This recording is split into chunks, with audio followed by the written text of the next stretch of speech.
ಮಕ್ಕಳೇ, ಹೇಗಿದ್ದೀರಾ? ಎಲ್ರು ಆರಾಮಲ್ವಾ? ಮೇಧಾ ಟು ಸ್ಕೋರ್ ಮೋರ್ ಯೂಟ್ಯೂಬ್ ಚಾನಲ್ಗೆ ನಿಮ್ಮೆಲ್ಲರಿಗೆ ಸ್ವಾಗತ. ಬಹಳ ದಿನಗಳ ನಂತರ ನಾವು ಇನ್ನೊಮ್ಮೆ ನಿಮ್ಮ ಮುಂದೆ ಬಂದಿದ್ದೇನೆ. ಸೊ ಇವತ್ತಿನ ತರಗತಿಯಲ್ಲಿ ನಾವು 6ನೇ ತರಗತಿ ವಿಜ್ಞಾನದ ಮೊದಲ ಅಧ್ಯಾಯ ವಿಜ್ಞಾನದ ಅದ್ಭುತ ಪ್ರಪಂಚ ಈ ಪಾಠವನ್ನ ಮಾಡ್ಲಿಕ್ಕಿದ್ದೇವೆ. ಸೊ ನಾನು ಆಲ್ರೆಡಿ ರಜೆಯಲ್ಲಿ ಒಂದು ಲೆಸನ್ ಸ್ಟಾರ್ಟ್ ಮಾಡಿದ್ದೆ. ಆದ್ರೆ ಅದನ್ನ ಏನ್ ಮಾಡಿದ್ದೇನೆ ಅಂತ ಹೇಳಿದ್ರೆ, ಈಗ ನಿಮ್ಗೆ ಹೊಸ ಟೆಕ್ಸ್ಟ್ ಬುಕ್ ಆಗಿರುವ ಕಾರಣ ಆ ಪಾಠ ಇಲ್ಲ. ಹಾಗಾಗಿ ಇನ್ನೊಮ್ಮೆ ನಾನು ಫಸ್ಟ್ ಪಾಠವನ್ನ ನಾನು ಮಾಡ್ತಾ ಇದ್ದೇನೆ. ಈ ಸಲದ ಕುತೂಹಲ ಅನ್ನೋ ಹೊಸ ಪುಸ್ತಕದ ನಿಮ್ಮ ಏನು ಮೊದಲ ಪಾಠ ಇದೆ ಅದು ವಿಜ್ಞಾನದ ಅದ್ಭುತ ಪ್ರಪಂಚ ಅನ್ನೋದು. ಹಾಗಾದ್ರೆ ನಾವು ವಿಜ್ಞಾನದ ಅದ್ಭುತ ಪ್ರಪಂಚಕ್ಕೆ ಒಮ್ಮೆ ಎಂಟ್ರಿ ಕೊಡೋಣ. ಹೇಗಿದೆ ಅಂತ ಹೇಳಿ ನೋಡೋಣ. ನಾನೀಗ ನಿಮ್ಗೊಂದು ಸಣ್ಣ ವಿಡಿಯೋ ತೋರಿಸ್ತೇನೆ, ನೋಡಿ. ಕಾಣ್ತದಲ್ವಾ? ಇದನ್ನೇನ್ ಹೇಳ್ತಾರೆ, ಒಂದು ಸಹಸ್ರಪದಿ ಅಂತ ಹೇಳ್ತಾರಲ್ವಾ. ಸಹಸ್ರಪದಿ ಅಂತ ಹೇಳಿದ್ರೆ ಮಿಲಿಪೀಡ್ ಅಂತ ಹೇಳ್ತಾರೆ ಇಂಗ್ಲಿಷ್ ನಲ್ಲಿ. ಈ ಸಹಸ್ರಪದಿಯನ್ನ ನೀವು ನೋಡಿರ್ತೀರಿ, ಮಳೆಗಾಲದಲ್ಲಿ ಹೆಚ್ಚಾಗಿ ಮನೆಗೆ ಬರ್ತಾ ಇರ್ತದಲ್ವಾ. ಅತಿಥಿ ಹಾಗೆ, ಗೆಸ್ಟ್ ನ ಹಾಗೆ ನಮ್ಗೆ ಮನೆಗೆ ಎಂಟ್ರಿ ಕೊಡ್ತದೆ. ಅದ್ರ ಕಾಲು ನೋಡಿ, ಎಷ್ಟು ಕಾಲುಗಳಿದೆ ಅಲ್ವಾ. ನೀವ್ ಯಾವತ್ತಾದ್ರೂ ಅದನ್ನ ಯೋಚನೆ ಮಾಡಿದ್ರೆ ಎಷ್ಟು ಕಾಲುಗಳಿರಬಹುದು ಅಂತ ಹೇಳಿ. ಮತ್ತೆ ಅದನ್ನ ಮುಟ್ಟಿದಾಗ ಅದು ಚಕ್ಕುಲಿ ರೀತಿ ಬರ್ತದೆ ಅಲ್ವಾ. ಯಾಕೆ ಹಾಗೆ ಅಂತ ಹೇಳಿ ಯೋಚನೆ ಮಾಡಿದ್ದೀರಾ? ಮತ್ತೆ ಇನ್ನೊಂದು ಇದೇ ರೀತಿಯಲ್ಲಿ ಕಪ್ಪು ಬಣ್ಣದ್ದು ಒಂದಿದೆ, ಅದನ್ನು ಮುಟ್ಟಿದಾಗ ಅದು ವಾಸನೆ ಬರ್ತದೆ. ಅದ್ ಯಾಕೆ ಹಾಗೆ? ಅದ್ರ ಮೇಲೆ ಕಾಲು ತುಳಿದಾಗ, ಅಂದ್ರೆ ನೀವು ಏನಾದ್ರೂ ಚಪ್ಪಲಿ ಹಾಕಿ ಅದನ್ನು ಕೊಲ್ಲಿಕ್ಕೆ ಪ್ರಯತ್ನ ಪಟ್ಟಾಗ ಆ ವಾಸನೆ ಹೋಗುದಿಲ್ಲ, ಸ್ವಲ್ಪ ಹೊತ್ತು ಅದೇ ರೀತಿ ಇರ್ತದೆ. ಯಾಕೆ ಹಾಗೆ ಅಂತ ಹೇಳಿ ಯಾವತ್ತಾದ್ರೂ ಯೋಚನೆ ಮಾಡಿದೀರಾ? ಇದ್ಯಾಕೆ ಹೀಗೆ ಆಗ್ತಾ ಇದೆ ಅಂತ ಹೇಳಿ ಯೋಚನೆ ಮಾಡಿರ್ವಿರಿ? ಅಥವಾ ನೀವು ನಿಮ್ಮ ಮನೆಯಲ್ಲಿ ಈ ಪ್ರಶ್ನೆಗಳನ್ನ ಕೇಳಿರ್ವಿರಿ ಅಲ್ವಾ? ಯಾಕೆ ಹಾಗೆ ಅಮ್ಮ ಅಥವಾ ಅಪ್ಪನ ಹತ್ರ ಆಗಿರ್ಬಹುದು ಕೇಳಿರ್ವಿರಿ. ಇನ್ನೊಂದು ನಾನು ವಿಡಿಯೋ ತೋರಿಸ್ತೇನೆ ನಿಮಗೆ. ಇಲ್ಲಿ ಏನ್ ಮಾಡ್ತಾ ಇದ್ದಾರೆ, ಒಬ್ರು ಕಣ್ಣನ್ನ ಮುಚ್ತಾ ಮತ್ತು ತೆರಿತಾ ಇದ್ದಾರೆ ಅಲ್ವಾ. ನಾವ್ ಯಾಕೆ ಕಣ್ಣು ಮುಚ್ತೇವೆ? ಕಣ್ಣು ಓಪನ್ ಇದ್ರೆ ಏನಾಗ್ತದೆ? ಯಾಕೆ ಮುಚ್ಚಬೇಕು? ಯಾಕೆ ಮುಚ್ಚಬಾರ್ದು? ಅಥವಾ ಕಣ್ಣು ಓಪನೇ ಇದ್ರೆ ಏನಾಗ್ತಿತ್ತು? ಇದ್ರ ಬಗ್ಗೆ ಯಾವತ್ತಾದ್ರೂ ನಿಮ್ಗೆ ಕುತೂಹಲ ಬಂದಿದ್ಯಾ? ಸೊ ಇದೇ ವಿಜ್ಞಾನ. ಅಂದ್ರೆ ವಿಜ್ಞಾನ ಅನ್ನೋದು ಒಂದು ಅದ್ಭುತವಾದ ಪ್ರಪಂಚ. ಅಲ್ಲಿ ಪ್ರಶ್ನೆಗಳೇ ಮುಖ್ಯ. ಪ್ರಶ್ನೆಗಳಿಲ್ಲದೆ ಉತ್ತರ ನಮ್ಗೆ ಸಿಗುವುದಿಲ್ಲ. ಅಂದ್ರೆ ಇವತ್ತಿನ ಪರಿಸ್ಥಿತಿಯಲ್ಲಿ ಅಥವಾ ಇವತ್ತಿನ ಯುಗದಲ್ಲಿ ನಾವೇನ್ ಬದುಕ್ತಾ ಇದ್ದೇವೆ, ಅಲ್ಲಿ ಟೆಕ್ನಾಲಜಿ ಆಗಿರಬಹುದು, ಹಾಗೆ ವೈದ್ಯಕೀಯ ಒಂದು ಇದರಲ್ಲಿ ಆಗಿರಬಹುದು, ಹಾಗೆ ಬೇರೆ ಬೇರೆ ಪಥಗಳಲ್ಲಿ ಏನೆಲ್ಲ ನಾವು ಸಾಧನೆ ಮಾಡಿದ್ದೇವೆ ನೋಡಿ. ಚಂದ್ರನ ಹತ್ರ ಹೋಗಿ ಬಂದ್ವಿ ನಾವು ಅಲ್ವಾ.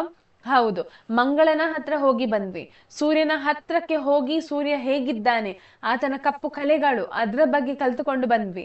ಹಾಗೆಯೇ ನಮ್ಮ ವಿಜ್ಞಾನಿಗಳು, ಭಾರತದ ವಿಜ್ಞಾನಿಗಳು ಹೋಗಿ ಇದರಲ್ಲಿ ಎಲ್ಲಿ ಸ್ಪೇಸ್ ಅಲ್ಲಿ ಏನೆಲ್ಲ ಆಗ್ತದೆ ಅನ್ನೋದನ್ನ, ಅಂತರಿಕ್ಷದಲ್ಲಿ ಏನೆಲ್ಲ ಮಾಡಬಹುದು, ಯಾವೆಲ್ಲ ವಿಜ್ಞಾನ ಪ್ರಯೋಗಗಳನ್ನ ಮಾಡಬಹುದು ಅಥವಾ ಏನ್ ಆಗ್ತದೆ ಅದ್ರ ಬಗ್ಗೆ ಕಲಿತಿದ್ದಾರೆ. ನಾವಿವತ್ತು ಏನು ಮೊಬೈಲ್ ಅನ್ನ ನೋಡ್ತಾ ಇದ್ದೇವೆ, ಅದು ಒಂದು ಆವಿಷ್ಕಾರ ಅಲ್ವಾ. ಆ ಆವಿಷ್ಕಾರದ ಹಿಂದಿದೆ ಯಾವುದು? ವಿಜ್ಞಾನ. ಹಾಗಾದ್ರೆ ವಿಜ್ಞಾನ, ಇದಕ್ಕೆಲ್ಲಕ್ಕೂ ಕಾರಣವಾಗಿರುವ ವಿಜ್ಞಾನ ನಮ್ಗೇನ್ ಹೇಳ್ತದೆ ಅನ್ನೋದನ್ನ ನೋಡುವ, ಆಗ್ಬೋದಾ? ಸೊ ಹಾಗಾದ್ರೆ ನಾವು ವಿಜ್ಞಾನದ ಹೊಸ ಪಾಠ ಏನಿದೆ ಅದಕ್ಕೆ ಬರೋಣ. ಮೊದಲ ಪಾಠ ನಿಮ್ಗೆ ಗೊತ್ತಿರುವ ಹಾಗೆ ಯಾವ ಪಾಠ ಅದು? ವಿಜ್ಞಾನದ ಅದ್ಭುತ ಪ್ರಪಂಚ.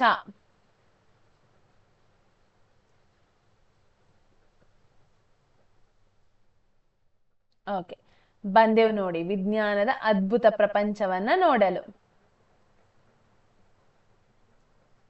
ಕಾಣ್ತಾ ಉಂಟಲ್ಲ ನಿಮ್ಗೆ ಸ್ಕ್ರೀನ್ ಅಲ್ಲಿ? ಟೆಕ್ಸ್ಟ್ ಬುಕ್ ಕಾಣ್ತಾ ಇದೆ ಅಂತ ಹೇಳಿ ನಾನು ಭಾವಿಸ್ತೇನೆ. ಸೊ ಓದ್ತಾ ಹೋಗ್ತೇನೆ, ಮತ್ತೆ ನಿಮ್ಗೆ ನಾನು ಎಕ್ಸ್ಪ್ಲೇನ್ ಮಾಡ್ತಾ ಹೋಗ್ತೇನೆ. ಇದು ಯಾಕೆ ನಾನು ಓದುದಂತ ಹೇಳಿದ್ರೆ, ನಿಮಗೆ ಆಗ ನಿಮ್ಮ ಟೆಕ್ಸ್ಟ್ ಬುಕ್ ಅಲ್ಲಿ ಏನಿದೆ ಅಂತ ಗೊತ್ತಿರ್ತದೆ. ಒಂದು ವೇಳೆ ನನಗೆ ಮಾಡಬಹುದು, PPT ಹೇಗೂ ನಾನು ಪ್ರಿಪೇರ್ ಮಾಡ್ತೇನೆ, ಅದ್ರಲ್ಲೇ ನನಗೆ ಅದನ್ನ ಹೇಳ್ಬಹುದು. ಆದ್ರೆ ಟೆಕ್ಸ್ಟ್ ಬುಕ್ ಓದಿದಾಗ ನಿಮ್ಗೆ ಪ್ರತಿಯೊಂದು ಅಕ್ಷರ ಎಲ್ಲಿದೆ, ಹೇಗಿದೆ, ಏನಾದ್ರೂ ಪ್ರಶ್ನೆ ಬಂದ್ರೆ ಅದಕ್ಕೆ ಉತ್ತರ ಎಲ್ಲಿದೆ ಅನ್ನೋದು ನಿಮ್ಗೆ ಸುಲಭ ಆಗ್ತದೆ. ಆ ಕಾರಣಕ್ಕೆ ನಾನು ಈ ಸಲ ಏನ್ ಮಾಡ್ತಾ ಇದ್ದೇನೆ ಅಂತ ಹೇಳಿದ್ರೆ, ಟೆಕ್ಸ್ಟ್ ಬುಕ್ ಮತ್ತು PPT ಎರಡನ್ನ ನಿಮ್ಗೆ ಸೈಮಲ್ಟೇನಿಯಸ್ಲಿ ಆಗಿ ತೋರಿಸ್ತಾ ಇರ್ತೇನೆ. ಓಕೆ, ಹಾಗಾದ್ರೆ ನಾವು ಶುರು ಮಾಡೋಣ. ನಮ್ಮ ಸುತ್ತಮುತ್ತಲಿನ ಜಗತ್ತಿನ ಕುರಿತು ನಮಗೆ ಯಾವತ್ತಿಗೂ ಮಾನವ ಸಹಜ ಕುತೂಹಲವಿದೆ ಅಲ್ವಾ. ನಾವು ನಮ್ಮ ಬಾಲ್ಯದಿಂದಲೇ ಪ್ರಶ್ನೆಗಳನ್ನ ಕೇಳಲು ಮತ್ತು ಸುತ್ತಮುತ್ತಲಿನ ಪ್ರದೇಶಗಳನ್ನು ಅನ್ವೇಷಿಸಲು ಆರಂಭಿಸುತ್ತೇವೆ. ನಿಮ್ಮ ಶಾಲಾ ಪೂರ್ವಸಿದ್ಧತಾ ಹಂತದಲ್ಲಿ ಅಥವಾ ಬಾಲವಾಡಿಯಲ್ಲಿ ನಿಮ್ಮ ಸುತ್ತಲಿನ ಪ್ರಪಂಚವನ್ನು ಅನ್ವೇಷಿಸುವುದನ್ನು ಮತ್ತು ಹೊಸದನ್ನು ಕಂಡುಕೊಳ್ಳುವುದನ್ನು ನೀವು ಆನಂದಿಸಿದ್ದೀರಾ? ನೀವೀಗ ಮಾಧ್ಯಮಿಕ ಹಂತವನ್ನು ಪ್ರವೇಶಿಸುತ್ತಿದ್ದೀರಿ. ನಾವು ವಾಸಿಸುತ್ತಿರುವ ಈ ಸುಂದರ ಜಗತ್ತನ್ನು ಅನ್ವೇಷಿಸುತ್ತಾ, ಅರ್ಥ ಮಾಡಿಕೊಳ್ಳಲು ಪ್ರಯತ್ನಿಸುತ್ತಾ ನಮ್ಮ ಈ ಆಕರ್ಷಕ ಪ್ರಯಾಣವನ್ನು ಮುಂದುವರಿಸೋಣ. ಅದಕ್ಕಾಗಿ ನಮಗೆ ಹೊಸ ವಿಷಯವಾದ ವಿಜ್ಞಾನವಿದೆ. ವಿಜ್ಞಾನದ ಅದ್ಭುತ ಜಗತ್ತಿಗೆ ನಿಮಗೆ ಸ್ವಾಗತ. ನಾವು ಏನ್ ಮಾಡ್ತೇವೆ ಅಂತ ಹೇಳಿದ್ರೆ, ಸಣ್ಣದಿಂದ ನಮಗೆ ಕುತೂಹಲ ಜಾಸ್ತಿ ಅಲ್ವಾ? ಅಮ್ಮ ಏನಾದ್ರೂ ಮಾಡ್ಬೇಡ ಅಂತ ಹೇಳಿದ್ರೆ ನಾವು ಮಾಡೋದು ಜಾಸ್ತಿ ಅಲ್ವಾ? ನಮ್ಮ ಮನೆಯವರು, ಹೆತ್ತವರು ಅಥವಾ ನಮ್ಮ ಮನೆಯವರು ಏನ್ ಮಾಡ್ತಾರೆ, ಅದ್ ಮಾಡ್ಬೇಡ ಮಗ, ಇದ್ ಮಾಡ್ಬೇಡ ಮಗ, ಹಾಗಾಗ್ತದೆ, ಅಲ್ಲಿ ಹೋಗ್ಬೇಡ ಮಗ ಅಂತ ಹೇಳ್ತಾರೆ. ಆದ್ರೆ ಅಮ್ಮ ಹೇಳಿದ್ದನ್ನ ಅಥವಾ ಮನೆಯವರು ಹೇಳಿದ್ದನ್ನ ನಾವು ಯಾವತ್ತೂ ಕೇಳುದಿಲ್ಲ. ನಮ್ಗೆ ಅಮ್ಮ ಬೇಡ ಹೇಳಿದ್ರೆ ನಮ್ಗೆ ಅದರ ಬಗ್ಗೆ ಒಲವು ಜಾಸ್ತಿ, ಅದನ್ನ ಹುಡುಕುವುದು ಜಾಸ್ತಿ, ಅದನ್ನು ಮಾಡುವುದು ಜಾಸ್ತಿ ಅಲ್ವಾ? ಇದು ನಮ್ಮ ಕುತೂಹಲ. ಮಕ್ಕಳಿಗೆ ಸಹಜವಾಗಿ ಎಲ್ಲರಿಗಿಂತ ಹೆಚ್ಚಿನ ಕುತೂಹಲ ಇರ್ತದೆ. ಟೀಚರ್ ಹೇಳಿರ್ತಾರೆ, ಆಫೀಸ್ ರೂಮ್ಗೆ ಯಾರೋ ಬಂದಿದ್ದಾರೆ, ನೀವು ಆಚೆ ಕಡೆಗೆ ತಲೆ ಹಾಕ್ಬೇಡಿ ಅಥವಾ ಬಾಯಿ ಮುಚ್ಚಿ ಕೂತ್ಕೊಳ್ಬೇಕು, ಮಾತಾಡ್ಬಾರ್ದು ಅಂತ. ಮಕ್ಕಳೆಲ್ಲ ರೀಸಸ್ಗೆ ಹೋಗುವಾಗ ಆಫೀಸ್ ಕೋಣೆ ಹತ್ರ ನಿಲ್ತಾರೆ, ಯಾರಿದ್ದಾರೆ, ಯಾರು ಬಂದಿದ್ದಾರೆ ಅನ್ನೋದನ್ನ ಅಲ್ವಾ? ಅದು ಕುತೂಹಲ. ಹಾಗೆಯೇ ನಾವು ನಮ್ಮ ಸುತ್ತಮುತ್ತಲಿನ ಪ್ರಪಂಚದಲ್ಲಿ, ಅಂದ್ರೆ ನಾವು ಸುತ್ತಮುತ್ತಲು ವಾಸಿಸುವಾಗ ಎಷ್ಟೋ ವಿಷಯಗಳ ಬಗ್ಗೆ ನಮ್ಗೆ ಕುತೂಹಲದಿಂದಲೇ ನಾವು ಹೊಸದನ್ನ ಅನ್ವೇಷಿಸ್ತೇವೆ. ಮನೆಯಲ್ಲಿ ಮೊದಲಿಗೆ ಟಿವಿ ತಂದಾಗ ಅಲ್ವಾ, ಸ್ಮಾರ್ಟ್ ಟಿವಿ ತಂದಾಗ ಅಥವಾ ಆಂಡ್ರಾಯ್ಡ್ ಸೆಟ್ ಟಿವಿಗಳನ್ನ ತಂದಾಗ ಅದನ್ನ ಹೇಗೆ ಕನೆಕ್ಟ್ ಮಾಡುವುದನ್ನೋದನ್ನ ನೀವು ಕಲ್ತಿರ್ತೀರಿ, ಅದನ್ನ ನೀವು ಅನ್ವೇಷಿಸಿದ್ದೀರಿ ಅಲ್ವಾ? ಹಾಗೆಯೇ ಹೊಸ ಮೊಬೈಲ್ ತಂದಾಗ ಅದ್ರಲ್ಲಿ ಯಾವ ಹೊಸ ಅಪ್ಲಿಕೇಶನ್ಸ್ ಇದೆ ಅನ್ನೋದನ್ನ ನೋಡ್ತೀರಿ. ಆ ಗೇಮ್ಸ್ ಆಡೋದು ಹೀಗೆ ಅಂತ ಹೇಳಿ ನೀವು ಅಮ್ಮನಿಗೆ ಅಥವಾ ಅಪ್ಪನಿಗೆ ಹೇಳಿಕೊಡ್ತೀರಿ ಅಲ್ವಾ? ಅದೇ ಅನ್ವೇಷಣೆ. ಅದು ನಿಮ್ಮ ಕುತೂಹಲದಿಂದ ನಿಮ್ಗೆ ಹೊಸದ್ದು ನಿಮ್ಗೇನಾಯ್ತು, ಕಲೀಲಿಕ್ಕೆ ಸಿಕ್ಕಿತು. ಹಾಗಾದ್ರೆ ಎಲ್ಲದರ ಹಿಂದೆ ಏನಿದೆ? ವಿಜ್ಞಾನ ಇದೆ. ಆ ವಿಜ್ಞಾನದ ಒಂದು ಹೊಸ ಜಗತ್ತು. ಅಂದ್ರೆ ಇಷ್ಟರ ತನಕ ನೀವು 5ನೇ ತರಗತಿಯಲ್ಲಿ ಇದ್ರಿ, 5ನೇ ತರಗತಿಯಲ್ಲಿ EVS ಅನ್ನ ಕಲ್ತಿದ್ರಿ ಅಲ್ವಾ? ಆದ್ರೆ ಈಗ ಹೊಸ ಒಂದು ಪ್ರಪಂಚವೇ ನಿಮಗೆ ತೆರೆದುಕೊಳ್ತಾ ಇದೆ, ಅದುವೇ ವಿಜ್ಞಾನ. ಆ ವಿಜ್ಞಾನದ ಒಂದು ಅದ್ಭುತ ಪ್ರಪಂಚಕ್ಕೆ ನಿಮಗೆಲ್ಲರಿಗೆ ಸ್ವಾಗತ. ಹಾಗಾದ್ರೆ ವಿಜ್ಞಾನವು ನಾವು ವಾಸಿಸುತ್ತಿರುವ ಜಗತ್ತನ್ನ ಅರ್ಥ ಮಾಡಿಕೊಳ್ಳಲು ಮತ್ತು ಏನಾಗ್ತದೆ ಅಂತ ಹೇಳಿದ್ರೆ, ಈ ಬ್ರಹ್ಮಾಂಡದ ರಹಸ್ಯಗಳನ್ನ ಹೊರಗೆಡಹಲು ಆಲೋಚಿಸುವ, ವೀಕ್ಷಿಸುವ ಮತ್ತು ಕಾರ್ಯ ನಡೆಸುವ ವಿಜ್ಞಾನವಾಗಿದೆ. ವಿಜ್ಞಾನ ಎಂದರೇನು ಅನ್ನೋ ಪ್ರಶ್ನೆಗೆ ನೋಡಿ, ಇಲ್ಲಿದೆ ಉತ್ತರ.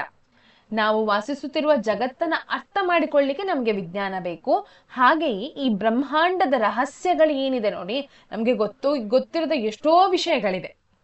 ಆ ವಿಷಯಗಳನ್ನ ಹೊಸತಾಗಿ ಅನ್ವೇಷಿಸಬೇಕು, ಆಲೋಚನೆ ಮಾಡಬೇಕು, ಅದನ್ನ ವೀಕ್ಷಿಸಬೇಕು, ಅದು ಹೇಗೆ ಅಂತ ತಿಳಿಬೇಕು. ಅದಕ್ಕೆಲ್ಲದಕ್ಕೂ ನಮ್ಗೆ ಯಾವುದು ಸಹಾಯ ಮಾಡೋದು? ವಿಜ್ಞಾನ. ನಾವು ಪ್ರಶ್ನೆಗಳನ್ನ ಕೇಳುತ್ತೇವೆ, ಜಗತ್ತನ್ನ ಅನ್ವೇಷಿಸುತ್ತೇವೆ ಮತ್ತು ವಸ್ತುಗಳು ಹೇಗೆ ಕಾರ್ಯನಿರ್ವಹಿಸುತ್ತದೆ ಎಂಬುದನ್ನು ಅರ್ಥ ಮಾಡಿಕೊಳ್ಳಲು ಪ್ರಯತ್ನಿಸುತ್ತೇವೆ. ಇದನ್ನು ದೊಡ್ಡ ಸಾಹಸವೆಂದುಕೊಳ್ಳಿ. ಇದಕ್ಕೆ ಪ್ರಮುಖವಾಗಿ ಕುತೂಹಲವಿರಬೇಕು. ಆದ್ದರಿಂದಲೇ ಈ ಪಠ್ಯ ಪುಸ್ತಕಕ್ಕೆ ಕುತೂಹಲ ಎಂಬ ಶೀರ್ಷಿಕೆಯನ್ನು ನೀಡಲಾಗಿದೆ. ನಿಮ್ಗೆ ಈಗಾಗಲೇ ನಿಮ್ಮ ಸೈನ್ಸ್ ಟೀಚರ್ ಎಲ್ಲ ಹೇಳಿರ್ತಾರಲ್ವಾ, ಕುತೂಹಲ ಪುಸ್ತಕ ತೆಗೀರಿ ಅನ್ನೋದನ್ನ. ಹಾಗಾದ್ರೆ ಈ ಕುತೂಹಲ ಯಾಕೆ? ಕುತೂಹಲ ಇಲ್ಲದಿದ್ರೆ ನಮ್ಮ ಜೀವನ ಬೋರ್ ಅಲ್ವಾ? ಯಾವುದು ಅಷ್ಟೇ, ಕುತೂಹಲ ಇದ್ದಿದ್ರಿಂದಲೇ ನಾವು ಇಷ್ಟೆಲ್ಲ ಅನ್ವೇಷಣೆಗಳನ್ನ ನಾವಿವತ್ತು ನೋಡ್ತಾ ಇದ್ದೇವೆ, ಅನುಭವಿಸ್ತಾ ಇದ್ದೇವೆ ಅಲ್ವಾ? ಮೊಬೈಲಲ್ಲಿ ಇಲ್ಲೇ ಕೂತ್ಕೊಂಡು ಫಾರಿನ್ ಅಲ್ಲಿರುವ ವ್ಯಕ್ತಿಗೆ ಮಾತಾಡ್ತೇವೆ. ನಾವು ನೋಡದೇ ವ್ಯಕ್ತಿಗೆ ಇಲ್ಲೇ ಕೂತ್ಕೊಂಡು ನಮ್ಮ ಎದುರಲ್ಲಿ ಇಲ್ಲದಿದ್ರು ಅವರಿಗೆ ಮೆಸೇಜ್ ಹಾಕ್ತೇವೆ, ವಾಯ್ಸ್ ಮೆಸೇಜ್ ಕಳಿಸ್ತೇವೆ ಅಲ್ವಾ? ವಾಟ್ಸಪ್ ಇರಬಹುದು, ಫೇಸ್ಬುಕ್ ಇರಬಹುದು, ಇನ್ಸ್ಟಾಗ್ರಾಮ್ ಇರಬಹುದು, ರೀಲ್ಸ್ ಮಾಡಿ ಯಾರ್ಯಾರು ಎಲ್ಲೆಲ್ಲೋ ವ್ಯಕ್ತಿಗಳ ರೀಲ್ಸ್ ಅನ್ನು ನಾವು ಇಲ್ಲಿ ಕೂತ್ಕೊಂಡು ನೋಡ್ತೇವೆ. ಅದಕ್ಕೆಲ್ಲದಕ್ಕೂ ಕಾರಣ ಯಾವುದು? ವಿಜ್ಞಾನ. ಹಾಗಾದ್ರೆ ಅದೆಲ್ಲ ಬಂದದ್ದು ಇಲ್ಲಿಂದ? ಕುತೂಹಲ ಇದ್ದದಕ್ಕೆ ಕಾರಣ ಆಯ್ತು. ಮನುಷ್ಯನಿಗೆ ಕುತೂಹಲ ಇತ್ತು, ಹಾಗೆ ಮಾಡಿದ್ರೆ ಏನಾಗ್ತದೆ ಅನ್ನೋ ಕುತೂಹಲವೇ ಇಷ್ಟಕ್ಕೆಲ್ಲ ಸಾಧನೆಗೆ ಹಾದಿ ಮಾಡಿ ಕೊಟ್ಟಿತು. ಹಾಗಾಗಿ ಈ ಪಾಠ ಪುಸ್ತಕದ ಹೆಸರನ್ನು ನಿಮ್ಗೆ ಏನಂತ ಇಟ್ಟಿದ್ದಾರೆ? ಕುತೂಹಲ ಅಂತ ಹೇಳಿ ಇಟ್ಟಿದ್ದಾರೆ. ಮುಂದಕ್ಕೆ ಹೋಗೋಣ. ಓಕೆ, ಈಗ ನೋಡಿ, ಮರಳಿನ ಸಣ್ಣ ಕಣಗಳಿರಲಿ ಅಥವಾ ಬೃಹತ್ ಪರ್ವತಗಳಿರಲಿ, ಹುಲ್ಲಿನ ಎಲೆ ಅಥವಾ ವಿಶಾಲ ಅರಣ್ಯವನ್ನೇ ಅಧ್ಯಯನ ಮಾಡುತ್ತಿರಲಿ, ಅಲ್ಲಿ ಅನ್ವೇಷಣೆಗೆ ಏನಾದರೂ ಹೊಸತು ಇದ್ದೇ ಇರುತ್ತದೆ ಹಾಗೂ ಆವಿಷ್ಕರಿಸುವುದು ರೋಮಾಂಚನಕಾರಿಯಾಗಿದೆ. ನೀವು ಎಂದಾದರೂ ರಾತ್ರಿಯ ಆಕಾಶವನ್ನು ನೋಡಿದ್ದೀರಾ ಮತ್ತು ನಕ್ಷತ್ರಗಳು ಏಕೆ ಹೊಳೆಯುತ್ತವೆ ಎಂದು ಆಲೋಚಿಸಿದ್ದೀರಾ? ಎಂದಾದರೂ ಹೂ ಅರಳುವುದನ್ನು ನೋಡಿದ್ದೀರಾ? ಅದಕ್ಕೆ ಯಾವಾಗ ಅರಳಬೇಕು ಎಂದು ಹೇಗೆ ತಿಳಿಯುತ್ತದೆ ಎಂದು ಆಲೋಚಿಸಿದ್ದೀರಾ? ಈಗ ಪ್ರಶ್ನೆಗಳ ಸರಮಾಲೆ ಹುಟ್ಟಿಕೊಂಡಿತು ನೋಡಿ. ಮರಳು ಯಾಕೆ ಇಷ್ಟು ಸಣ್ಣದಿದೆ? ದೊಡ್ಡದಿದ್ರೆ ಏನಾಗ್ತಾ ಇತ್ತು?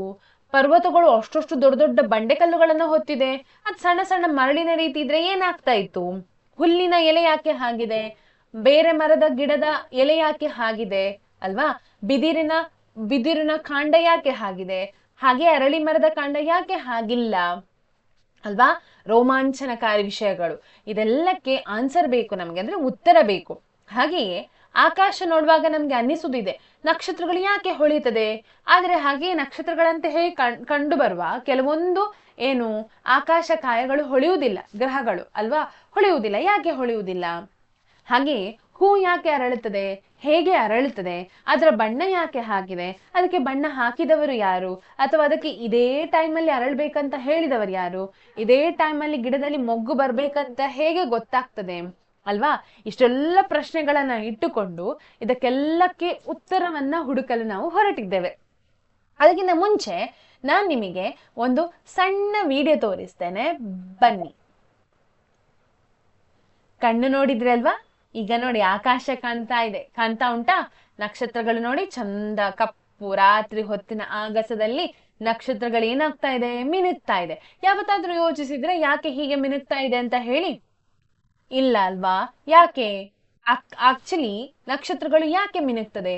ಎಷ್ಟೋ ಲಕ್ಷ ಕಿಲೋಮೀಟರ್ಗಳಿಂದ ನಮ್ಗೆ ಬೆಳಕು ಹರಿದು ಬರುವಾಗ ನಮ್ಮ ವಾತಾವರಣದಲ್ಲಿರುವ ನೀರಿನ ಕಣಗಳ ಮೇಲೆ ಬೆಳಕು ಬಿದ್ದಾಗ ಅದು ವಕ್ರೀಭವನ ಹೊಂದಿ ಹೊಂದಿ ಹೊಂದಿ ನಮ್ಮ ಕಣ್ಣ ಇದು ತಲುಪುವಾಗ, ದೃಷ್ಟಿಗೆ ತಲುಪುವಾಗ ಅದು ಮಿನುಗಿದಂತೆ ಕಾಣ್ತದೆ.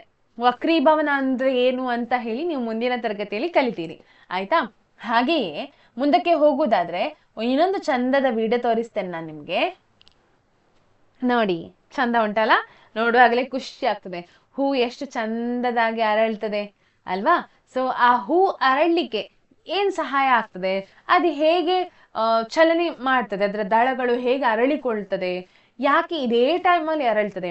ಎಷ್ಟೋ ವಿಚಾರಗಳು, ಒಂದಲ್ಲ ಎರಡಲ್ಲ, ಪ್ರತಿನಿತ್ಯ ನಾವು ಎಷ್ಟೋ ವಿಚಾರಗಳನ್ನು ನಮ್ಮ ಸುತ್ತಮುತ್ತಲು ನೋಡ್ತಾ ಇದ್ದೇವೆ. ಆದ್ರೂ ಕೂಡ ನಾವು ಯಾವುದರ ಪರಿವೇ ಇಲ್ಲದಂತೆ ಕಣ್ಣು ಮುಚ್ಚಿರ್ತೇವೆ. ನಾವು ಅವುಗಳನ್ನ ಪ್ರಶ್ನೆ ಮಾಡ್ಲಿಕ್ಕೆ ಹೋಗೋದಿಲ್ಲ. ಯಾಕೆ ಮಾಡುವುದಿಲ್ಲ?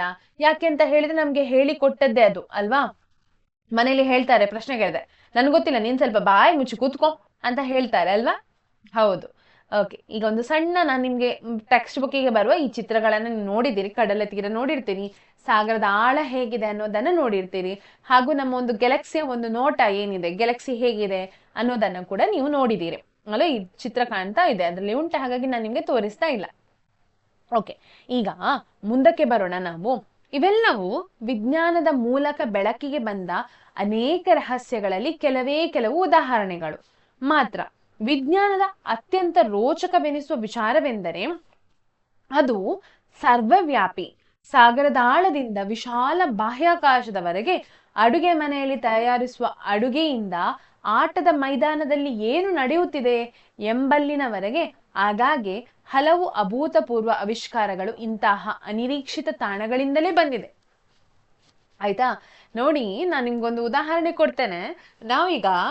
ನಾವು ಬಾಲ್ ಬಿಸಾಡ್ತೇವಲ್ವಾ, ಮೇಲಿಂದ ಬಿಸಾಡ್ತೇವೆ, ಅಥವಾ ಮೇಲಿಂದ ಯಾವುದೇ ವಸ್ತು ಬಿದ್ರೂ ಕೂಡ ಕೆಳಗೆ ಬೀಳ್ಬೇಕು, ಮೇಲೆ ಹೋಗುವುದಿಲ್ಲ. ಯಾಕೆ ಹೋಗುವುದಿಲ್ಲ? ಎಷ್ಟೇ ಮೇಲೆ ಹೋದ್ರೂ ಕೂಡ ಅದು ಕೆಳಗೆ ಬೀಳ್ತದೆ. ಅದಕ್ಕೆ ಕಾರಣ ಏನು? ಅದಕ್ಕೆ ಒಂದು ಕಾರಣ ಅಂತ ಹೇಳಿದ್ರೆ, ನ್ಯೂಟನ್ ಅನ್ನೋ ಒಬ್ಬ ವಿಜ್ಞಾನಿ ಕಂಡು ಹಿಡಿದದು. ಅವರು ಒಂದು ದಿವಸ ಮರದ ಕೆಳಗೆ, ಇದು ಕತೆ ನಿಮ್ಗೆಲ್ಲರೂ ಕೇಳಿರ್ತೀರಿ ನೀವು, ಇನ್ನೊಮ್ಮೆ ಹೇಳ್ತಾ ಇದ್ದೇನೆ. ಆಪಲ್ ಮರದ ಕೆಳಗೆ ಕುತ್ಕೊಂಡು ಏನೋ ಯೋಚಿಸ್ತಾ ಇರ್ಬೇಕಾದ್ರೆ ಆಪಲ್ ಅವರ ತಲೆಗೆ ಬೀಳ್ತೆ, ಆಯ್ತಾ? ಆಪಲ್ ತಲೆಗೆ ಬಿದ್ದಾಗ ಅವ್ರು ಯೋಚಿಸ್ತಾರೆ, ಇದ್ಯಾಕೆ ನನ್ನ ತಲೆಗೆ ಬಿತ್ತು, ಯಾಕೆ ಕೆಳಗೆ ಬಿತ್ತು, ಮೇಲೆ ಹೋಗ್ಲಿಲ್ಲ? ಆ ಒಂದು ಕುತೂಹಲ ಭರಿತವಾದ ಪ್ರಶ್ನೆಯೇ ಅವರಿಗೆ ಗುರುತ್ವಾಕರ್ಷಣೆಯ ಬಗ್ಗೆ ಕಂಡು ಹಿಡಿಲಿಕ್ಕೆ ಸಹಾಯ ಮಾಡಿತು. ಹಾಗಾದ್ರೆ ಪ್ರಶ್ನೆಗಳು ಬೇಕು ಅಲ್ವಾ? ಪ್ರಶ್ನೆಗಳಿಗೆ ಉತ್ತರ ಕೂಡ ಕಂಡು ಹಿಡಿಲಿಕ್ಕೆ ನಮ್ಗೆ ಆಗ್ಬೇಕು. ಅಲ್ವಾ? ಗುರುತ್ವಾಕರ್ಷಣೆ ಕಂಡು ಹಿಡಿದದೇ ನಾವು ಅದರಿಂದ. ಹಾಗೆ ಈಗ ಇಷ್ಟು ನಾನು ನಿಮ್ಗೆ ತೋರಿಸಿದೆ ಹೂ ಅರಳುದು ಯಾಕೆ, ಅದಕ್ಕೆಲ್ಲ ಪ್ರಶ್ನೆಗಳಿಗೆ ಉತ್ತರ ಇದೆ. ಅದನ್ನ ನೀವು ವಿಜ್ಞಾನ ಅನ್ನೋ ಒಂದು ಹೊಸ ಒಂದು ಅಧ್ಯಾಯ ಅಂದ್ರೆ ಹೊಸ ಒಂದು ಸ್ಟ್ರೀಮ್ ಅನ್ನ, ಅಂದ್ರೆ ಅದು ಒಂದು ಕ್ಷೇತ್ರವನ್ನ ಆರಿಸಿಕೊಂಡು ಅದರಿಂದ ಮುಂದೆ ಕಲಿತೀರಿ ಅಂತ ಆದ್ರೆ ನಿಮ್ಗೆ ಇದಕ್ಕೆಲ್ಲ ಉತ್ತರ ಸಿಗ್ತಾ ಹೋಗ್ತದೆ. ವಿಜ್ಞಾನ ಅನ್ನೋದು ಒಂದು ಸುಂದರವಾದ ಒಂದು ಪಠ್ಯಕ್ರಮ ಅಥವಾ ವಿಷಯ ಅಂತಾನೆ ಹೇಳ್ಬಹುದು. ನಮ್ಮ ಸುತ್ತಮುತ್ತಲಿನದನ್ನ ನಾವು ಗಮನಿಸಿರ್ತೇವೆ, ಅದರ ಬಗ್ಗೆ ಯೋಚಿಸಿರುವುದಿಲ್ಲ. ಅಂತ ಎಲ್ಲಾ ಪ್ರಶ್ನೆಗಳಿಗೆ ನಮ್ಗೆ ಉತ್ತರವನ್ನ ಕಂಡುಕೊಳ್ಳಿಕ್ಕೆ ಸಹಾಯ ಆಗುವುದು ವಿಜ್ಞಾನದಿಂದ. ಹಾಗಾಗಿ ವಿಜ್ಞಾನ ಸರ್ವವ್ಯಾಪಿ ಅಂತ ಹೇಳ್ತೇವೆ. ವಿಜ್ಞಾನ ಸರ್ವವ್ಯಾಪಿ ಅಂದ್ರೇನು? ಎಲ್ಲಾ ಕಡೆಗಳಲ್ಲಿ ಯೂನಿವರ್ಸಲ್, ಸೈನ್ಸ್ ಇಸ್ ಯೂನಿವರ್ಸಲ್ ಅನ್ನೋದನ್ನ ಹೇಳ್ತೇವೆ. ಯೂನಿವರ್ಸಲ್ ಅಂದ್ರೆ ಏನು? ಯೂನಿವರ್ಸಲ್ ಅಂತ ಹೇಳಿದ್ರೆ ಇವತ್ತು ನನಗೆ ನೋಡಿ, ಈಗ ಇಲ್ಲಿ ಯಾವುದು, ನಾನು ಒಂದು ನನ್ನ ಸ್ಥಳದಲ್ಲಿ ಕೂತ್ಕೊಂಡು, ನನ್ನ ಮನೆಯಲ್ಲಿ ಕೂತ್ಕೊಂಡು ಒಂದು ಬಾಲನ್ನ ಮೇಲೆ ಬಿಸಾಡಿದಾಗ ಅದು ಕೆಳಗೆ ಬಂದೇ ಬೀಳ್ತದೆ, ಮೇಲೆ ಹಾರಿ ಹೋಗುವುದಿಲ್ಲ ಅಲ್ವಾ? ಮೇಲೆ ಹಾಕಿದ ಬಾಲ್ ಕೆಳಗೆ ಬಿದ್ದೇ ಬೀಳ್ತದೆ. ಹಾಗೆ ನೀವೆಲ್ಲೋ ಒಂದು ಬ್ಯಾಂಗ್ಳೂರಲ್ಲಿ ಕುತ್ಕೊಂಡು ಮೇಲೆ ಬಿಸಾಡಿದ್ರು ಕೂಡ ಅದು ಬಾಲ್ ಕೆಳಗೆ ಬೀಳ್ಬೇಕು. ಹಾಗೆ ಎಲ್ಲೋ ಒಂದು ನೀವು ಡೆಲ್ಲಿಯಲ್ಲಿ ಕುತ್ಕೊಂಡು ಬಾಲ್ ಮೇಲೆ ಬಿಸಾಡಿದ್ರು ಕೂಡ ಬಾಲ್ ಕೆಳಗೆ ಬೀಳ್ಬೇಕು. ಅದೇ ರೀತಿ ಭಾರತ ಮಾತ್ರ ಅಲ್ಲ, ಹೊರಗೆ ನೀವೆಲ್ಲೋ ಒಂದು ಅಮೆರಿಕದಲ್ಲಿ ಕೂತ್ಕೊಂಡು ಬಾಲ್ ಮೇಲೆ ಬಿಸಾಕ್ತಾ ಇದ್ದೀರಿ, ಬಾಲ್ ಕೆಳಗೆ ಬೀಳ್ತದೆ. ಅಥವಾ ಉತ್ತರ ಧ್ರುವದಲ್ಲಿರ್ಲಿ ದಕ್ಷಿಣ ಧ್ರುವದಲ್ಲಿರ್ಲಿ, ಎಲ್ಲಿಯೇ ಹೋಗಿ ನೀವು ಬಾಲ್ ಮೇಲೆ ಬಿಸಾಡಿದಾಗ ಬಾಲ್ ಕೆಳಗೆ ಬೀಳ್ತದೆ. ಯಾಕೆ ಹೀಗೆ? ಯಾಕೆ ಬಾಲ್ ಮೇಲೆ ಹೋಗುವುದಿಲ್ಲ? ಭೂಮಿಯ ಅಂದ್ರೆ ಈ ಪ್ರಪಂಚದಲ್ಲಿ ನೀವು ವಿಜ್ಞಾನವನ್ನ ಒಂದು ಕಂಡು ಹಿಡಿದ್ರೆ ಅದು ಸತ್ಯ ಅಥವಾ ಸತ್ಯತೆ ಇಲ್ಲದೆ ನಾವು ಅದನ್ನು ಒಪ್ಪಿಕೊಳ್ಳುವುದಿಲ್ಲ. ಅದು ಸರ್ವವ್ಯಾಪಿಯಾಗಿದ್ರೆ ಮಾತ್ರ ವಿಜ್ಞಾನವನ್ನ ನಾವು ಏನ್ ಮಾಡ್ತೇವೆ, ಹೌದು ಎಂದು ಒಪ್ಪಿಕೊಳ್ತೇವೆ. ಇಲ್ಲದಿದ್ರೆ ಇದು ಫಿಲಾಸಫಿ ಅಲ್ಲ. ವಿಜ್ಞಾನ ಅನ್ನೋದು ಬೇರೆ ಸಬ್ಜೆಕ್ಟಿನ ಹಾಗಲ್ಲ. ಬೇರೆ ಸಬ್ಜೆಕ್ಟ್ ಅಲ್ಲಿ ನನಗೆ ಅನಿಸಿದ ನಿಂಗ ಸೋಷಲ್ ಆಗ್ಲಿ ಅಥವಾ ಫಿಲಾಸಫಿ ಆದ್ರೆ ಅವರವರ ಒಂದು ಮನಸ್ಥಿತಿ ಹೇಗಿದೆ, ಅಥವಾ ಅವರು ಬೆಳೆದ ಪರಿಸರ ಹೇಗಿದೆ, ಅವರ ಎಕ್ಸ್ಪೀರಿಯನ್ಸ್ ಹೇಗಿದೆ, ಅನುಭವಗಳು ಹೇಗಿದೆ, ಅದರ ಮೇಲೆ ಬರೀತಾರೆ ಅಲ್ವಾ? ಆದ್ರೆ ವಿಜ್ಞಾನ ಹಾಗಲ್ಲ. ಇದು ಸತ್ಯಾನ್ವೇಷಣೆ ಅಂತ ಹೇಳಿದ್ರೆ ಅನ್ವೇಷಿಸಿ ಅದು ನಿಮಗೆ ಉತ್ತರ ಬಂದು, ಇಲ್ಲಿ ಕೂಡ ಉತ್ತರ ಬರ್ಬೇಕು, ಎಲ್ಲಿ ಕೂಡ ಉತ್ತರ ಬರ್ಬೇಕು, ಈ ಭೂಮಿಯಲ್ಲಿ ನೀವು ಎಲ್ಲಿ ನಿಂತು ಪ್ರಯೋಗ ಮಾಡಿದ್ರು ಅದಕ್ಕೆ ಉತ್ತರ ಬರ್ಬೇಕು ಅನ್ನೋದಿದ್ರೆ ಮಾತ್ರ ಅದನ್ನ ನಾವು ಏನ್ ಮಾಡ್ತೇವೆ, ಒಪ್ಪಿಕೊಳ್ತೇವೆ. ಅದಕ್ಕೆ ಇದನ್ನ ಸರ್ವವ್ಯಾಪಿ ಅಂತ ಹೇಳ್ತಾರೆ. ಅರ್ಥ ಆಯ್ತಾ? ಓಕೆ, ಮುಂದಕ್ಕೆ ಹೋಗೋಣ ನಾವು. ವಿಜ್ಞಾನವು ಬೃಹತ್ ಮತ್ತು ಕೊನೆಯಾಗದ ಒಗಟಿನಂತಿದೆ. ನಮ್ಮ ಪ್ರತಿಯೊಂದು ಹೊಸ ಆವಿಷ್ಕಾರವು ಆ ಒಗಟಿಗೆ ಮತ್ತೊಂದು ತುಣುಕನ್ನು ಸೇರಿಸುತ್ತದೆ. ಮತ್ತು ಈ ಒಗಟಿನಲ್ಲಿ ಅತ್ಯುತ್ತಮವಾದದ್ದೇನು ಎನ್ನುವುದು ನಿಮಗೆ ಗೊತ್ತೇ? ನಮ್ಮ ಆವಿಷ್ಕಾರಗಳಿಗೆ ಯಾವುದೇ ಮಿತಿ ಇಲ್ಲ, ಏಕೆಂದರೆ ಜ್ಞಾನದ ಪ್ರತಿ ಹೊಸ ತುಣುಕು ಹೊಸ ಪ್ರಶ್ನೆಗಳು ಮತ್ತು ಹೆಚ್ಚಿನ ವಿಷಯಗಳನ್ನ ಕಂಡುಹಿಡಿಯಲು ಕಾರಣವಾಗುತ್ತದೆ. ಕೆಲವೊಮ್ಮೆ ಈ ಒಗಟಿನ ಒಂದು ತುಣುಕನ್ನು ತಪ್ಪಾದ ಸ್ಥಳದಲ್ಲಿ ಇರಿಸಲಾಗಿದ್ದು ಅದರ ಸ್ಥಾನವನ್ನು ಬದಲಿಸಬೇಕಾಗಿದೆ ಎಂದು ಕಂಡುಕೊಳ್ಳುತ್ತೇವೆ. ನೂತನ ಆವಿಷ್ಕಾರಗಳು ಪ್ರಪಂಚದ ಬಗೆಗಿನ ನಮ್ಮ ಸಾಮಾನ್ಯ ತಿಳುವಳಿಕೆಯನ್ನ ಬದಲಿಸುತ್ತದೆ. ಈಗ ಆವಿಷ್ಕಾರಗಳ ಬಗ್ಗೆ ಹೇಳುದಾದ್ರೆ, ಅಂದ್ರೆ ವಿಜ್ಞಾನ ಇವತ್ತು ಇದ್ದದು ನಾಳೆ ಇರ್ಬೇಕಂತಿಲ್ಲ, ಹೊಸತ್ತು ಅದಕ್ಕೆ ಆಡ್ ಆಗ್ತಾ ಹೋಗ್ತದೆ. ಅಥವಾ ನಾವು ಏನ್ ಮಾಡ್ತೇವೆ, ಇವತ್ತು ನಮ್ಗೆ ಎಲ್ಲವೂ ಸತ್ಯ ಕಂಡ್ರೆ ನಾಳೆ ಇನ್ನೊಬ್ಬ ವಿಜ್ಞಾನಿ ಬಂದ ಅದನ್ನ ಏನು ಇದು ಹಾಗಲ್ಲ ಇದು ಹೀಗೆ ಅನ್ನೋದನ್ನ ಏನ್ ಮಾಡ್ತಾನೆ, ಅವನು ಅದನ್ನ ಸಾಧಿಸ್ತಾನೆ ಮತ್ತು ನಾವು ಅದನ್ನ ಒಪ್ಪಿಕೊಳ್ತೇವೆ ಅಲ್ವಾ? ಅದಕ್ಕೆ ಅವನು ಪ್ರೂಫ್ ಕೊಡ್ತಾನೆ, ಅಂದ್ರೆ ಅವನು ಮಾಡಿದಕ್ಕೆ ಏನಿದೆ ನೋಡಿ ಅದಕ್ಕೆ ಪ್ರೂಫ್ ಕೊಟ್ಟ ನಂತರ ನಾವು ಅದನ್ನ ಏನ್ ಮಾಡ್ತೇವೆ, ಒಪ್ಪಿಕೊಳ್ತೇವೆ. ಹಾಗಾಗಿ ವಿಜ್ಞಾನಗಳಿಗೆ ಹೊಸ ಮಗ್ಗಲುಗಳು ಬರ್ತದೆ, ಅಂದ್ರೆ ಹೊಸ ಬ್ರಾಂಚ್. ಈಗ ಗಿಡಕ್ಕೆ ಹೇಗೆ ಹೊಸ ರೆಂಬೆ ಕೊಂಬೆಗಳು ಬರ್ತದೆ, ಹಾಗೆಯೇ ವಿಜ್ಞಾನ ಕೂಡ. ವಿಜ್ಞಾನ ಅನ್ನೋದೊಂದು ಬಿದಿರಿನ ಮರದ ತರ ಅಲ್ಲ, ಅದಕ್ಕೆ ಗೆಲ್ಲುಗಳಿಲ್ಲ ಅಂತ ಅಲ್ಲ, ಅದಕ್ಕೆ ಹಲವಾರು ಗೆಲ್ಲುಗಳಿವೆ. ಹೊಸ ಕ್ಷೇತ್ರಗಳು ವಿಜ್ಞಾನದಲ್ಲಿ ಹುಟ್ಟಿಕೊಂಡಿದೆ. ಈಗ ಮೆಡಿಸಿನಲ್ ಒಂದು ಕ್ಷೇತ್ರ ಆದ್ರೆ ರಾಸಾಯನಿಕ ಶಾಸ್ತ್ರ ಒಂದು ಕ್ಷೇತ್ರ, ಭೌತಶಾಸ್ತ್ರ ಒಂದು ಕ್ಷೇತ್ರ, ಹಾಗೆ ಅಂತರಿಕ್ಷದ ಬಗ್ಗೆ ನೀವು ಕಲಿಬೇಕಾದ್ರೆ ಅದರ ಬಗ್ಗೆ ನೀವು ಅಧ್ಯಯನ ಮಾಡಬಹುದು. ಹಾಗೆ ಹೃದಯದ ಬಗ್ಗೆ ಅಧ್ಯಯನ ಮಾಡಬಹುದು. ಹಾಗೆ ಜೀವಕೋಶಗಳ ಬಗ್ಗೆ ಮಾತ್ರ ಅಧ್ಯಯನ ಮಾಡಬಹುದು. ಹಕ್ಕಿಗಳ ಬಗ್ಗೆ ಮಾತ್ರ ಅಧ್ಯಯನ ಮಾಡಬಹುದು ಅಲ್ವಾ? ಅದೆಲ್ಲವೂ ಏನು, ಒಂದೊಂದು ಕ್ಷೇತ್ರ. ಆ ಎಲ್ಲಾ ಕ್ಷೇತ್ರಗಳು ನಮ್ಮ ಈ ಒಂದು ದೊಡ್ಡ ಆಲದ ಮರದ ಹೊಸ ಕಾಂಡ, ರೆಂಬೆ, ಕೊಂಬೆಗಳಿದ್ದಂತೆ. ಹಾಗೆ ವಿಜ್ಞಾನ ಕೂಡ. ಆಯ್ತಾ? ಅದು ಏನು ಒಂದು ಇಷ್ಟೇ ಅಲ್ಲ, ಒಂದಿಷ್ಟರ ಒಳಗೆ ನೀವು ಒಂದು ಚೌಕಟ್ಟಿನ ಒಳಗೆ ಅದನ್ನ ಹಾಕಿಕೊಳ್ಳಿಕ್ಕೆ ನಮ್ಗೆ ಆಗುವುದಿಲ್ಲ. ಅದನ್ನ ಬೇರೆ ಬೇರೆ ರೀತಿಯಲ್ಲಿ ಅರ್ಥ ಮಾಡಿಕೊಳ್ಬಹುದು. ಹಾಗೆಯೇ ಅದಕ್ಕೆ ಬೇರೆ ಬೇರೆ ಆವಿಷ್ಕಾರಗಳು ಅದಕ್ಕೆ ಪುರಾವೆಗಳನ್ನ ನೀಡ್ತದೆ. ಅರ್ಥ ಆಯ್ತಾ? ಸೊ ಇದು ವಿಜ್ಞಾನ. ಈಗ ಈ ಪುಸ್ತಕವನ್ನ ಅಧ್ಯಯನ ಮಾಡುತ್ತಾ ಹೋದಂತೆ ಅನೇಕ ಆಸಕ್ತಿದಾಯಕ ವಿಚಾರಗಳು ನಿಮಗೆದುರಾಗುತ್ತದೆ. ಈ ಪಾಠದಲ್ಲಿ ನಿಮ್ಗೆ ಹೊಸ ಹೊಸ ವಿಷಯಗಳು ತಿಳಿತಾ ಬರ್ತದೆ. ಕೆಲವು ಚಿತ್ರ ಪ್ರಚೋದಕ ಪ್ರಯೋಗಗಳನ್ನ ಮಾಡಿ ಮತ್ತು ಇನ್ನು ನಮ್ಮ ದೈನಂದಿನ ಬದುಕಿನಲ್ಲಿ ಹೇಗೆ ಉಪಯುಕ್ತವಾಗಿದೆ ಎಂಬುದನ್ನ ಕಂಡುಕೊಳ್ಳಿ. ನಾವು ಹೆಚ್ಚು ಹೆಚ್ಚು ಕಂಡುಹಿಡಿಯುತ್ತಾ ಹೋದಂತೆ ನಮಗೆ ಏನಾಗುತ್ತದೆ ಎಂಬುದನ್ನು ಊಹಿಸಬಲ್ಲಿರಾ? ಈ ಎಲ್ಲಾ ಆಲೋಚನೆಗಳು ಒಂದಾದರೊಂದು ಹೆಣೆದುಕೊಂಡಿರುವುದನ್ನು ಅರಿಯಲಾರಂಭಿಸುತ್ತೇವೆ. ನಾವು ನಮ್ಮ ನೆಲೆಯಾದ ಭೂಗ್ರಹದಿಂದಲೇ ಈ ಯಾತ್ರೆಯನ್ನು ಆರಂಭಿಸೋಣ. ನಮಗೆ ತಿಳಿದಿರುವಂತೆ ಇದು ಜೀವದ ಇರುವಿಕೆಯನ್ನು ಬೆಂಬಲಿಸುವ ಏಕೈಕ ಗ್ರಹ. ಯಾವುದು? ಜೀವದ ಇರುವಿಕೆಯನ್ನ ಬೆಂಬಲಿಸುವ ಏಕೈಕ ಗ್ರಹ ಯಾವುದು? ಭೂಮಿ. ಮತ್ತು ಅದು ನಾವು ರಕ್ಷಿಸಬೇಕಾದ ಪರಿಸರವನ್ನ ಹೊಂದಿದೆ. ಭೂಮಿಯ ಮೇಲೆ ಅದ್ಭುತವಾದ ಜೀವ ವೈವಿಧ್ಯವಿದೆ. ಸಸ್ಯಗಳು, ಪ್ರಾಣಿಗಳು ಈ ಗ್ರಹದ ವಿವಿಧ ಪ್ರದೇಶಗಳಲ್ಲಿ ಬದುಕುಳಿಯಲು ಮತ್ತು ಅಭಿವೃದ್ಧಿ ಹೊಂದಲು ಸಮರ್ಥವಾಗಿದೆ. ಬೀಜವು ಸಸ್ಯವಾಗಿ ಬೆಳೆಯುವುದನ್ನು, ಕಂಬಳಿ ಹುಳು ಸುಂದರವಾದ ಚಿಟ್ಟೆಯಾಗಿ ರೂಪುಗೊಳ್ಳುವಂತಹ ಅನೇಕ ಘಟನೆಗಳನ್ನ ನೀವು ಗಮನಿಸಿದಿರಬಹುದು. ಈ ಸಸ್ಯಗಳು ಮತ್ತು ಪ್ರಾಣಿಗಳು ಹೇಗೆ ಬೆಳೆಯುತ್ತದೆ ಅನ್ನೋದನ್ನ ಕೂಡ ನೀವು ಪ್ರಶ್ನೆ ಮಾಡಬಹುದು. ನಾನ್ ನಿಮ್ಗೊಂದು ವಿಡಿಯೋ ತೋರಿಸ್ತೇನೆ, ನೋಡಿ ಈ ವಿಡಿಯೋ ನೋಡಿ. ಇದರಲ್ಲಿ ಏನಾಗ್ತಾ ಇದೆ?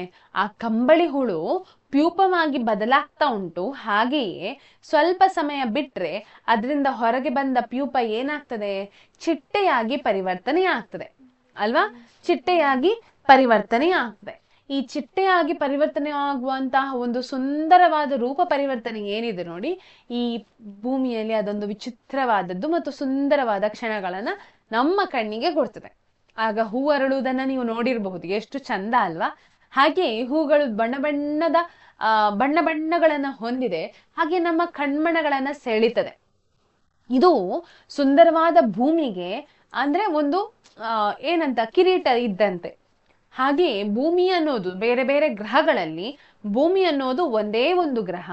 ಅದು ಜೀವದ ಇರುವಿಕೆಯನ್ನ ತೋರಿಸ್ತದೆ. ಬೇರೆಲ್ಲ ಗ್ರಹಗಳಲ್ಲಿರುವ ಅದರ ವಾತಾವರಣ ಆಗಿರಬಹುದು, ಅದರ ಮಣ್ಣು, ಕಲ್ಲು, ಗಾಳಿ ಆಗಿರಬಹುದು, ಅದು ಯಾವುದನ್ನ ಜೀವ ಮತ್ತು ಜೀವಿಯನ್ನ ಏನ್ ಮಾಡುವುದಿಲ್ಲ, ಪ್ರೋತ್ಸಾಹಿಸುವುದಿಲ್ಲ. ಹಾಗಾಗಿ ನಮ್ಗೆ ಬೇರೆ ಯಾವ ಗ್ರಹದಲ್ಲಿ ಕೂಡ ಜೀವಿಗಳ ಇರುವಿಕೆ ನಮಗೆ ಕಂಡು ಬರುವುದಿಲ್ಲ. ಕೇವಲ ಭೂಮಿಯಲ್ಲಿ ಮಾತ್ರ ಇದೆ. ನೀರು ಇದೆ, ಗಾಳಿ ಇದೆ ಅಲ್ವಾ? ಸೊ ಇದೆಲ್ಲವೂ ಸಸ್ಯಗಳಿದೆ. ಗಾಳಿ ಕಂಟಿನ್ಯೂಸ್ ಆಗಿ ಅಂದ್ರೆ ಆಕ್ಸಿಜನ್ನ ಉತ್ಪತ್ತಿ ಆಗ್ತಾ ಇರ್ತದೆ.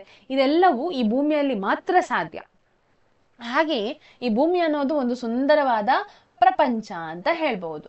ಈಗ ನೋಡಿ ಇನ್ನೊಂದು ಚಿತ್ರ ನೋಡಿ, ನಾನು ನಿಮ್ಗೆ ತೋರಿಸ್ತೇನೆ ನೋಡಿ. ಬೀಜ ಮೊಳಕೆ ಒಡೆದು ಹೊಸ ಸಸ್ಯ ಆಗಿ ಬೆಳೀತಾ ಇದೆ ಅಲ್ವಾ? ಆಗ ನೀವು ಹುಳ ಹೇಗೆ ಚಿಟ್ಟೆ ಆಗ್ತದೆ ಅಂತ ಹೇಳಿ ನೋಡಿದ್ರಿ. ಈಗ ಬೀಜ ಹೇಗೆ ಹೊಸ ಸಸ್ಯ ಆಗ್ತದೆ ಅಂತ ಹೇಳಿ ನೋಡಿದ್ರೆ, ಹಾಗಾದ್ರೆ ಇದಕ್ಕೆಲ್ಲ ಇನ್ನೊಂದು ಪ್ರಶ್ನೆ ಬರ್ತದೆ. ಅದು ಹೇಗೆ ಹಾಗಾಯ್ತು? ಸಸ್ಯಗಳಿಗೆ ಬೆಳಿಲಿಕ್ಕೆ ಬೇಕಾದ ಶಕ್ತಿಯನ್ನ ಯಾರು ಕೊಡ್ತಾರೆ?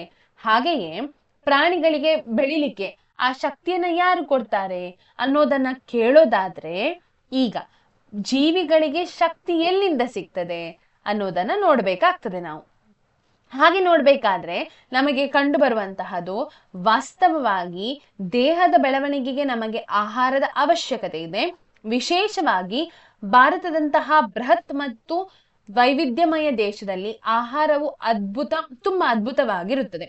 ದೇಶದಾದ್ಯಂತ ನಾವು ಅನೇಕ ಬಗೆಯ ಸ್ವಾದಿಷ್ಟಕರ ಭಕ್ಷ್ಯಗಳನ್ನ ತಯಾರಿಸುವ ವಿಭಿನ್ನ ಪಾಕ ಪದ್ಧತಿಯನ್ನು ಹೊಂದಿದ್ದೇವೆ. ಈ ಆಹಾರ ಯಾವುದರಿಂದ ಮಾಡಲ್ಪಟ್ಟಿದೆ? ನಾವು ಇದನ್ನ ಕಂಡುಹಿಡಿಯುವುದು ಹೇಗೆ? ಈಗ ನಾನು ನಿಮ್ಗೊಂದು ಚಿತ್ರ ತೋರಿಸ್ತೇನೆ, ಇನ್ನೊಮ್ಮೆ ನೋಡಿ. ನಾನು ನಿಮ್ಗೊಂದು ತೋರಿಸ್ತೇನೆ.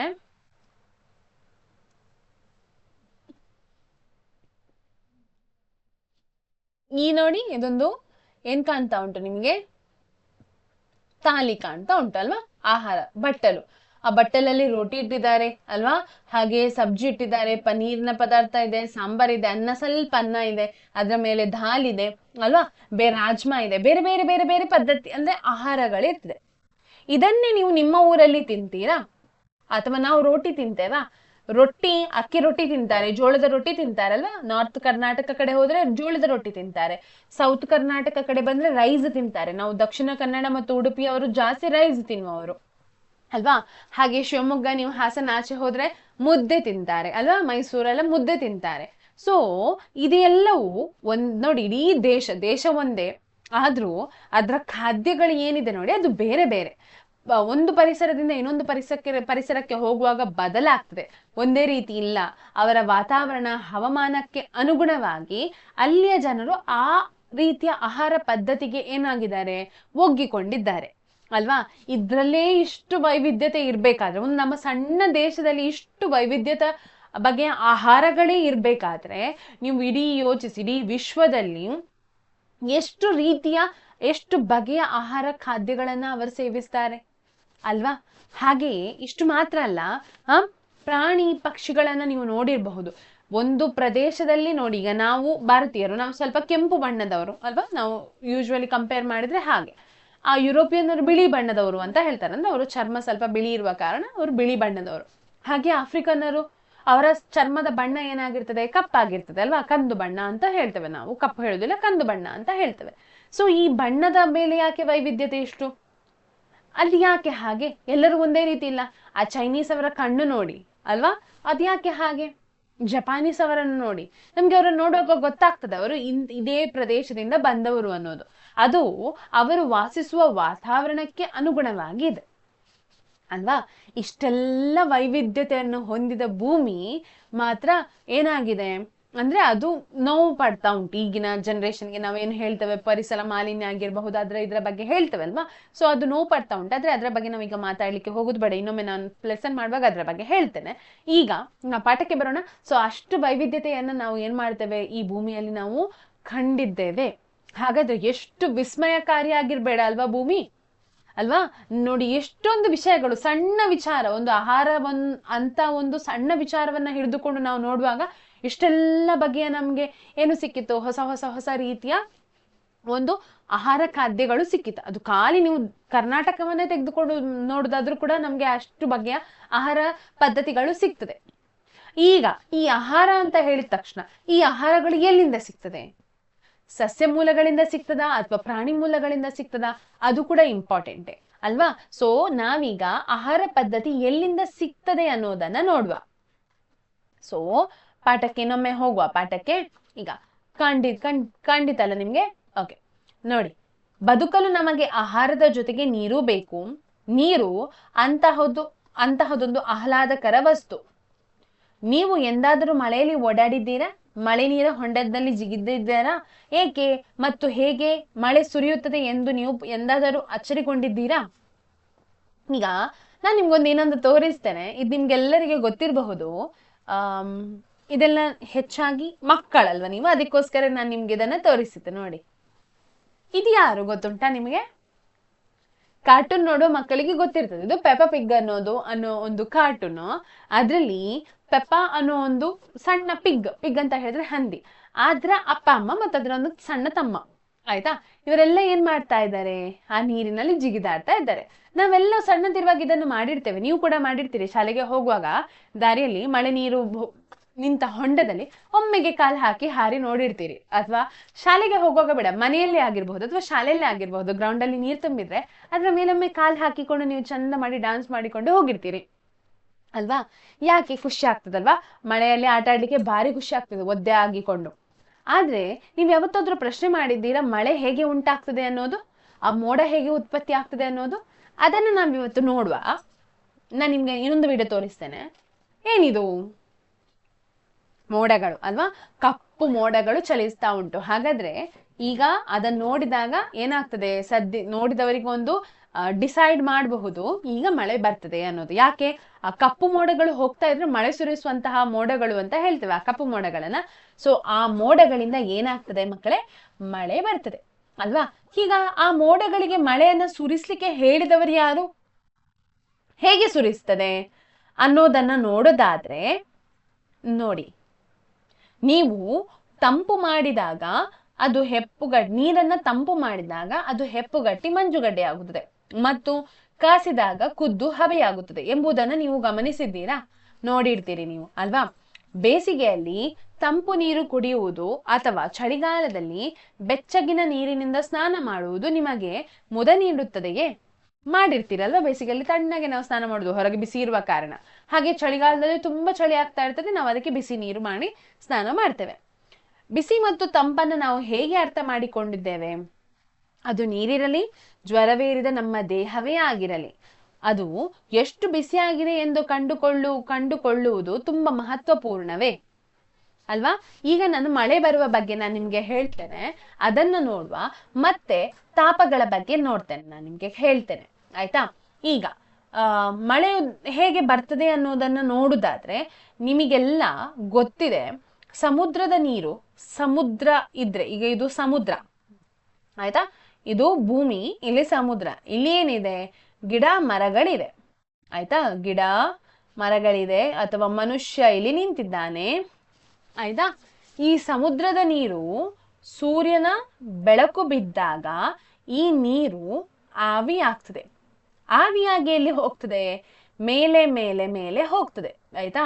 ಬಿಸಿ ನೀರಾವಿ ಎಲ್ಲಿ ಹೋಗ್ತದೆ? ಮೇಲೆ ಹೋಗ್ತದೆ. ಮೇಲೆ ಹೋಗಿದಾಗ, ವಾತಾವರಣಕ್ಕಿಂತ ಮೇಲೆ ಹೋದಾಗ ಅಲ್ಲಿ ತಂಪಿರ್ತದೆ, ಅಂದ್ರೆ ಅಲ್ಲಿ ಬಿಸಿಲು ಇರುವುದಿಲ್ಲ, ತಂಪಾಗ್ತದೆ. ತಂಪಾದ ನಂತರ ಏನಾಗ್ತದೆ? ತಂಪಾದ ನೀರಾವಿ ಮೋಡ ಆಗ್ತದೆ. ತಂಪಾದ ನೀರಾವಿ ಏನಾಗ್ತದೆ? ಮೋಡ ಆಗಿ ಪರಿವರ್ತನೆ ಹೊಂದುತ್ತದೆ. ಮೋಡ ಆಗ್ತದೆ, ಇಲ್ಲಿ ಇಷ್ಟು ಮೋಡ ಆಗಿ ಏನಾಗ್ತದೆ? ಪರಿವರ್ತನೆ ಹೊಂದುತ್ತದೆ. ಈ ಮೋಡ ಗಾಳಿಯ ಸಹಾಯದಿಂದ ಆ ಕಡೆಗೆ ಈ ಕಡೆಗೆ ಹೋಗ್ತಾ ಇರ್ತದೆ. ಭೂಮಿ ಬಿಸಿ ಬಿಸಿ ಬಿಸಿ ಆಗ್ತದೆ. ಯಾವಾಗ ಬೇಸಿಗೆ ಕಾಲ ಬಂದಾಗ, ಈ ಬೇಸಿಗೆ ಕಾಲ ಮುಗಿತಾ ಇರ್ಬೇಕಾದ್ರೆ, ಅಂದ್ರೆ ಏಪ್ರಿಲ್ ಮೇ ಅಷ್ಟು ಹೊತ್ತಿಗೆ ಬಿಸಿಯಾದ ಭೂಮಿಗೆ ಈ ಭೂಮಿ ಬಿಸಿರುವಾಗ ಈ ಮೋಡಗಳು ಬಂದು ಆ ಬಿಸಿಗೆ ಇದು ಕರಗಿ ಏನಾಗ್ತದೆ? ಮಳೆಯಾಗಿ ಸುರಿತದೆ. ಇದು ಈ ಚಕ್ರ ಏನಿದೆ ನೋಡಿ, ಅದನ್ನ ನಾವು ಜಲಚಕ್ರ ಅಂತ ಹೇಳ್ತೇವೆ. ಏನಂತ ಹೇಳ್ತೇವೆ? ಜಲಚಕ್ರ ಅಂತ ಹೇಳ್ತೇವೆ. ಇದು ಮಳೆ ಹೇಗೆ ಬರ್ತದೆ ಅನ್ನೋದನ್ನ, ಈ ಜಲಚಕ್ರ ಇಲ್ಲದಿದ್ರೆ ನಮ್ಗೆ ಭೂಮಿಗೆ ಮಳೆ ಬರುವುದೇ ಇಲ್ಲ. ಅರ್ಥ ಆಯ್ತಾ? ಸೊ ಇದಿಷ್ಟು ಇವತ್ತಿನ ತರಗತಿಯಲ್ಲಿ ಭಾಗ 1ರ ಬಗ್ಗೆ ನಾವು ಕಲ್ತ್ವಿ. ಮುಂದಿನ ತರಗತಿಯಲ್ಲಿ ಉಳಿದ ಪಾಠವನ್ನ ಕಲಿಯೋಣ, ಅದು ಭಾಗ 2ರಲ್ಲಿ ಬರ್ತದೆ. ಇವತ್ತಿಗೆ ಇದಿಷ್ಟೇ ಸಾಕು. ಇವತ್ತಿನ ಪಾಠ ನಿಮ್ಗೆ ಹೇಗೆ ಅನ್ನಿಸಿತು ಅನ್ನೋದನ್ನ ನೀವೀಗ ಏನ್ ಮಾಡ್ಬೇಕು? ಕಮೆಂಟ್ ನ ಮೂಲಕ ತಿಳಿಸ್ಬೇಕು. ವಿಡಿಯೋ ಇಷ್ಟ ಆಗಿದ್ರೆ ಲೈಕ್ ಮಾಡಿ, ಶೇರ್ ಮಾಡಿ, ಹಾಗೆ ಏನ್ ಮಾಡ್ಬೇಕು? ನಿಮ್ಗೆ ಗೊತ್ತಿದೆ, ಚಾನೆಲ್ ಅನ್ನ ಸಬ್ಸ್ಕ್ರೈಬ್ ಮಾಡ್ಬೇಕು. Thank you.